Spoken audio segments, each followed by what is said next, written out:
Et ce soir, on va parler de la doctrine de l'hypergrâce selon la Bible et selon les impies. Pourquoi selon les impies? Parce que l'hypergrâce est devenue une donnée qui devient malmenée aux mains des méchants, aux mains des non-croyants, aux mains des satanistes qui mettent vraiment de la pagaille dans la notion de l'hypergrâce. Et ce soir, nous apportons une certaine lumière pour que vous connaissiez ce qu'est l'hypergrâce et qu'est-ce que l'hypergrâce prône et ce que l'hypergrâce ne prône pas. C'est très important.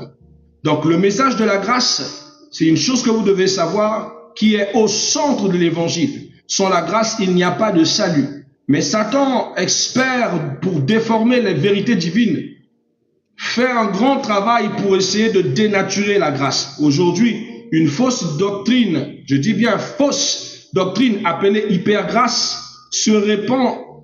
Elle promet le pardon sans repentance, le salut sans sanctification et une vie chrétienne sans croix ni discipline. Donc on nous montre que, soi-disant parce que Jésus a tout payé sur la croix, que vous n'avez plus besoin de faire un certain effort, que vous n'avez plus besoin de porter la nature du disciple, que vous êtes censé rester tel que vous êtes, que le pardon peut s'accorder sans repentance, que voilà, donc vous pouvez rester sans foi ni morale, il n'y a pas de souci. C'est ça qu'on appelle par l'hypergrâce, et c'est pas ce que la Bible enseigne, car la Bible enseigne une grâce qui sauve, qui transforme, qui sanctifie, tandis que les impies prêchent une grâce permissive qui excuse le péché. C'est-à-dire que qui viendra toujours pour dire, c'est bon, tu as péché, lève-toi, ok, c'est bon, voilà, c'est pas grave, tu as péché, mais c'est pas grave. Voilà, et vous entendrez parler de ça plusieurs fois chez des serviteurs de Dieu, sur des soi-disant loin de Dieu. Or, ce que nous devons savoir à prime abord, donc en premièrement, c'est la véritable grâce selon la Bible. C'est quoi la véritable grâce selon la Bible? La Bible enseigne que la grâce, elle sauve. De Éphésiens chapitre 2, verset 8, il dit « Car c'est par la grâce que vous êtes sauvés par le moyen de la foi. » La vraie grâce nous sauve. La vraie grâce, elle nous enseigne la sainteté. La grâce ne nous enseigne pas le péché, elle ne nous enseigne pas à faire du mal et à reposer tranquillement sous le mal que nous faisons, mais la vraie grâce nous enseigne la sainteté. Tite chapitre 2, verset 11 au verset 12, je vais prendre le premier verset. Il dit, car la grâce de Dieu nous enseigne à renoncer à l'impiété, aux convoitises mondaines. Alléluia. Donc la grâce de Dieu ne nous enseigne pas à excuser le péché, mais plutôt à travailler sur nous, à conserver le vêtement de la sainteté comme une parure de gloire.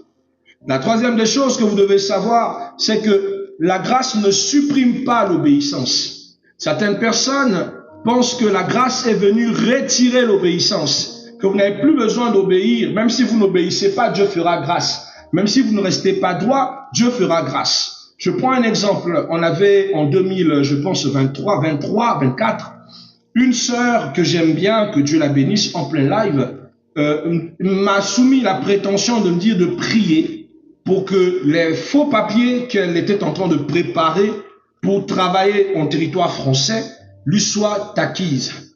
Je lui ai dit sincèrement, ma sœur, toutes mes excuses, je ne peux pas prier pour que tu obtiennes des faux papiers. Ce n'est pas du tout par éthique, quelque chose qui est juste selon la foi. Parce que s'il y a des vrais papiers et si le pays d'autrui a homologué sa documentation, c'est pour que tous nous puissions marcher de façon sereine et juste sur son territoire. Vous devez ne pas oublier que vous n'êtes pas du tout natif du territoire. Vous êtes venu soit pour apprendre ou pour trouver du travail. Et la logique de la parole veut que nous apprenions à nous législer, c'est-à-dire de manière à ce que nous soyons justes partout où nous sommes. Donc quand vous marchez sous la fraude, ce n'est pas une bonne chose. C'est aussi péché selon la foi en Christ. C'est indigne de nous comporter comme ça. Alors je lui ai dit, je ne pourrais pas faire cette prière, mais je prie que Dieu ait compassion de toi. Après elle me dit, donc papa, vous pensez que si j'ai des mauvais papiers, Dieu ne me bénirait pas. Je lui ai dit, c'est pas ce que je dis, mais moi, sincèrement, je n'assentis pas à prier pour l'obtention de tes faux papiers. Elle m'a coupé le téléphone et elle a écrit sur le téléphone, Dieu sait faire ses grâces comme il veut et je n'ai pas besoin de vous. Et elle est partie. Je pense que si le frère Bookson se souvient de cette dernier live-là, le frère Bookson pourra confirmer avec nous ce désagrément que nous avons vécu avec cette sœur que j'aimais beaucoup. Et elle est partie, elle n'a plus jamais laissé de commentaires en live. Elle assiste souvent au live, mais elle vient incognito. Sur WhatsApp, elle m'avait bloqué. Elle a pris vraiment le temps de ne plus du tout me laisser quelconque forme d'information.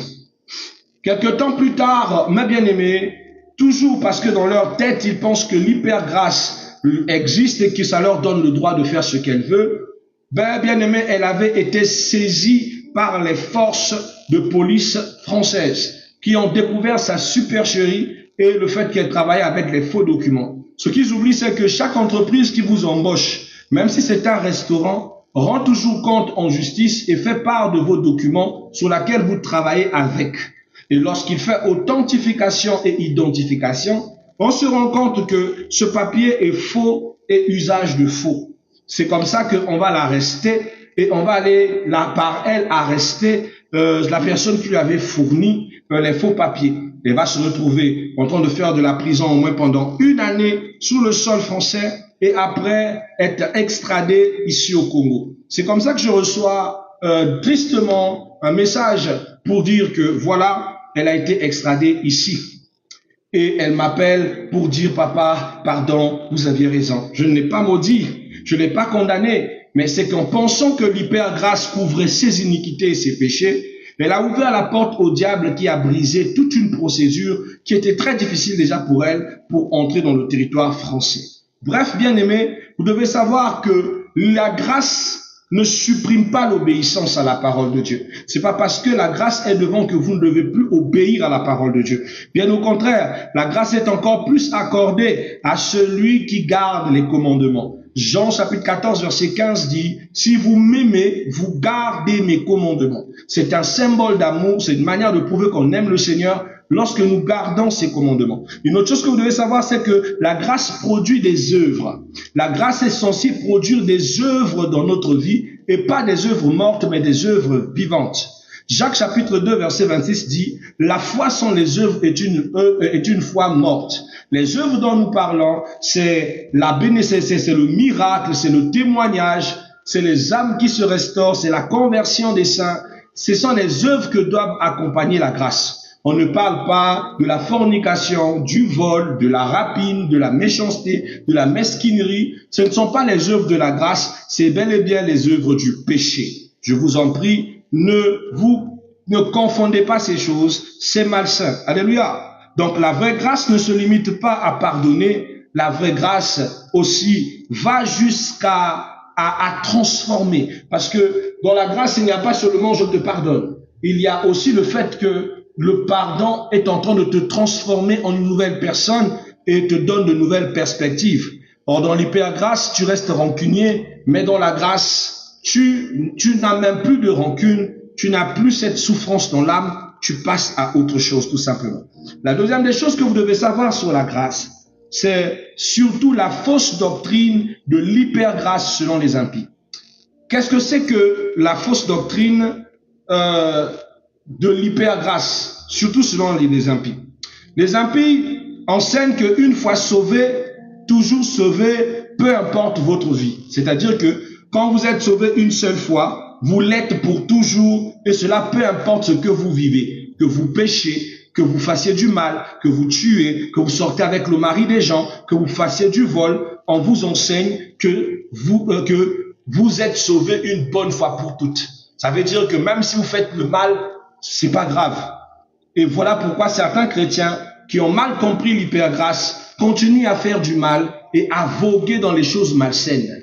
Et n'ont plus cette souffrance. Vous savez, tu as péché, mais au lieu de culpabiliser, tu ne culpabilises plus parce que l'hypergrâce te donne la sensation de comme si, voilà, tu n'es plus dans le péché. Quand vous demandez à ces genres de personnes, ils disent, la loi a été abolie, alors de quoi suis-je reprimé? En ce qu'ils oublient, c'est que la loi de l'esprit existe. Et la loi de l'esprit exige la sainteté et la sanctification. Si vous n'êtes pas dans ces états, alors vous n'êtes pas digne. La deuxième des choses que vous devez savoir sur leur manière de véhiculer leur mauvais message, c'est le deuxième message, Dieu a tout pardonné, même les péchés non confessés. C'est des personnes qui vont garder un mauvais enseignement où ils ne veulent plus aller se confesser parce qu'ils se disent que Dieu a tout pardonné, même les péchés non confessés.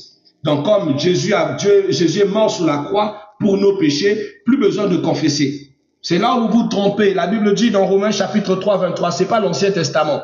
Il dit, tous ont péché, sont privés de sa gloire. Si vous gardez vos péchés, vous-même, vous allez vous condamner et souffrir. La Bible dit dans le livre des Proverbes 28, celui qui garde ses transgressions ne prospère point. Ne cherche pas l'origine de ta pauvreté, bien que tu pries beaucoup et que tu travailles durement. Bien-aimé, tant que tu vis dans des péchés cumulés et que tu ne confesses pas, tu vas toi-même lire l'heure aux 4 temps simples de l'indicatif en disant que la vie chrétienne ne bénit pas, tandis que c'est toi qui es mal enseigné. Alléluia. La troisième des choses qui est une fausse doctrine de l'hypergrâce, c'est le chrétien n'a plus besoin de repentance. On vous enseigne que vous êtes repenti qu'une seule fois et qu'on se repent qu'une seule fois. C'est faux. La repentance, elle est quotidienne, surtout quand tu prends conscience, parce que la repentance survient de la prise de conscience sur un mal que nous avons commis. Et quand nous sommes face à ce mal, on se repent, on se lève et on prend chemin. Or, ceux qui prêchent l'hypergrâce, qui trompent les gens, bien aimés, ils leur disent que vous n'avez plus besoin de vous repentir, parce que vous l'avez déjà été en Christ et c'est fini. Donc, vous ne vous repentez plus. Vous n'avez plus à vous culpabiliser. Il n'y a plus de péché. Le péché n'existe plus. Ça ne sert à rien de culpabiliser. Ça ne sert à rien de se morfondre. Ils font même des thèmes interdisant la culpabilité. Or, bien aimé, la culpabilité est l'une des preuves du repenti. Elle est même la preuve que, sincèrement, vous avez horreur de ce que vous avez fait. Mais quand vous arrivez à un niveau où vous péchez et qu'il n'y a plus de culpabilité, bien aimé, vous êtes un impie. Il faut vraiment chercher la face de Dieu. C'est vraiment dégueulasse.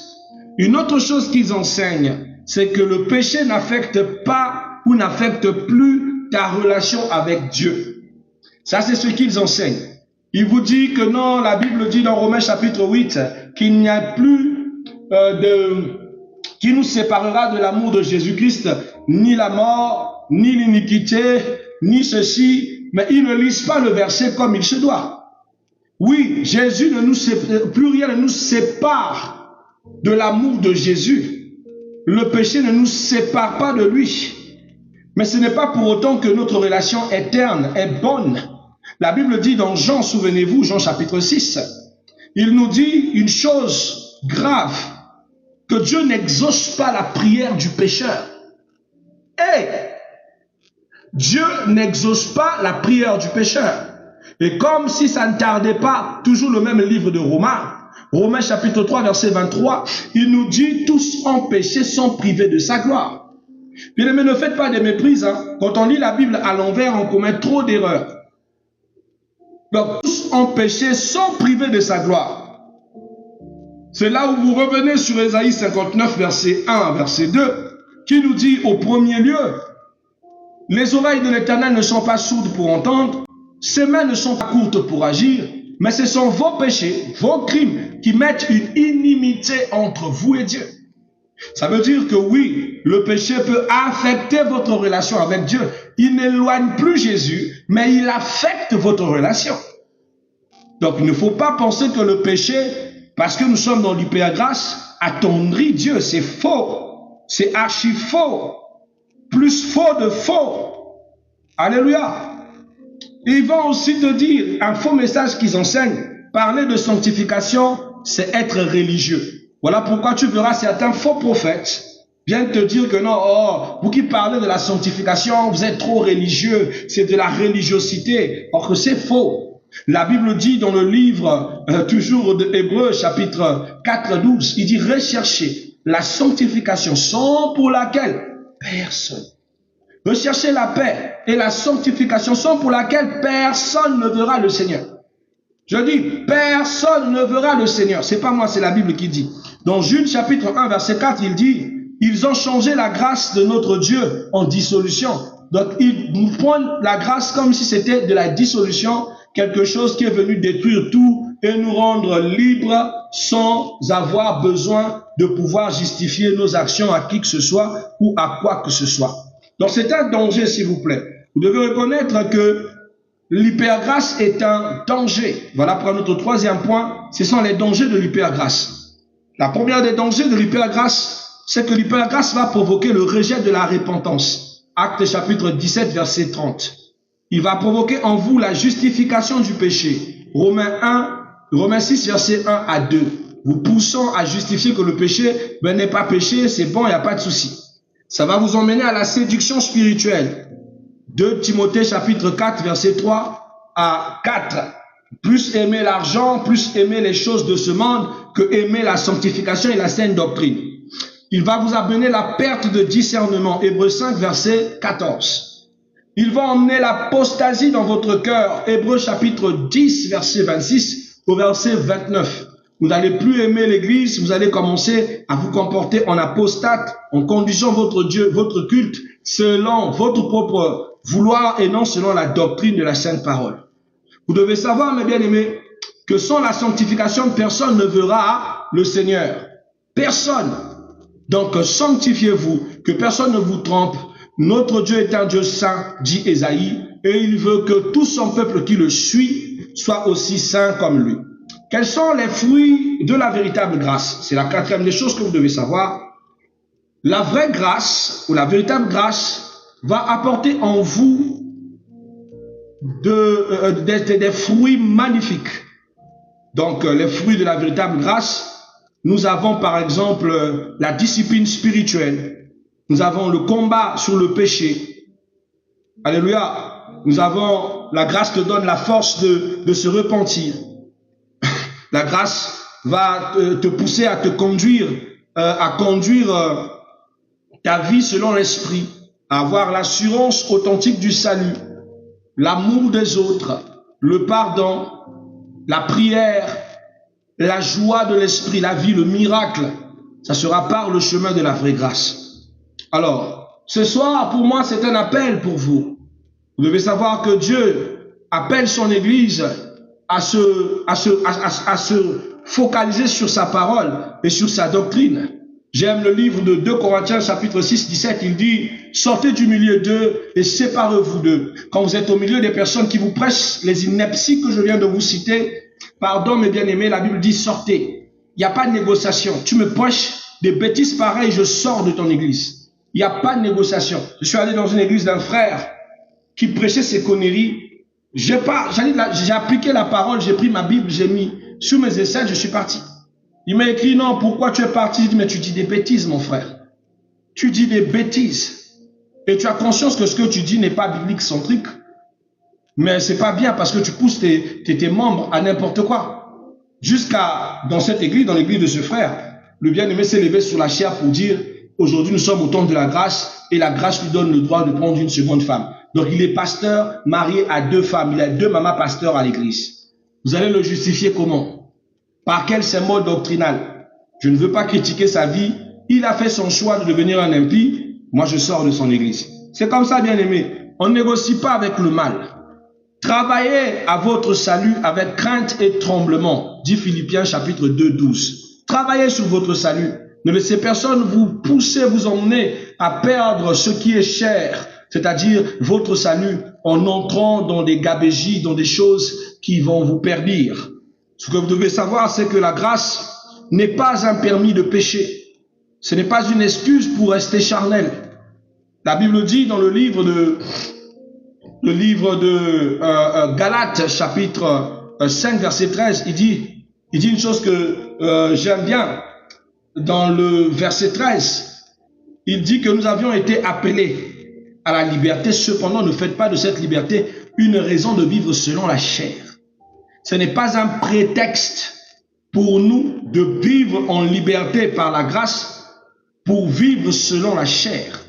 Vous devez savoir aussi que la grâce n'est pas un raccourci pour éviter la sanctification.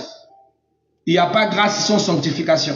La sanctification fait partie intégrante de la grâce. Alors ne rejetez pas la sanctification. Parce que beaucoup de gens n'aiment pas ça.